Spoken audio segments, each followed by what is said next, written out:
हम लोग कंपनी में काम करते हैं और रिस्पॉन्सिबिलिटी के हिसाब से मीटिंग्स होती रहती हैं, क्योंकि वहाँ ना कोई एजेंडा होता है जिसके ऊपर हमें काम करना है।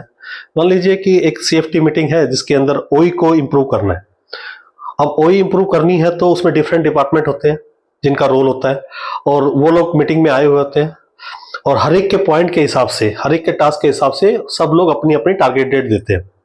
टारगेट डेट बन जाती है, पूरा एजेंडा बन जाता है और वो सर्कुलेट भी कर दिया जाता है। पर ये देखा गया है कि 98% टारगेट डेट अचीव नहीं होती है। उसका कारण क्या है?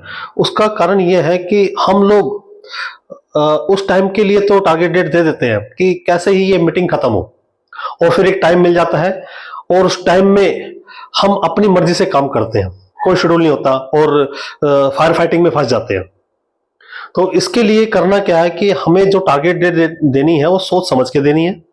उसके बाद उस टारगेट डेट के हिसाब से अपना जो काम है उसको शेड्यूल करना है, और टाइम टू टाइम रिव्यू कराना है अपने सीनियर के साथ, और जहां भी दिक्कत आए वो बतानी है।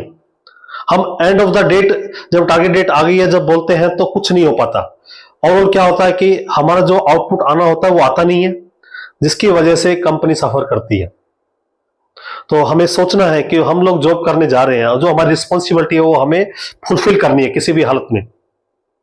क्योंकि हम लोग ये सोचते हैं कि टारगेट डेट दिया हो जाएगा, नहीं हो पाता है। तो बहुत सारी कंपनी में दिक्कत है, और वहां पे हमें सोचना पड़ेगा, हमें सेल्फ डिसिप्लिन करना पड़ेगा। Thank you.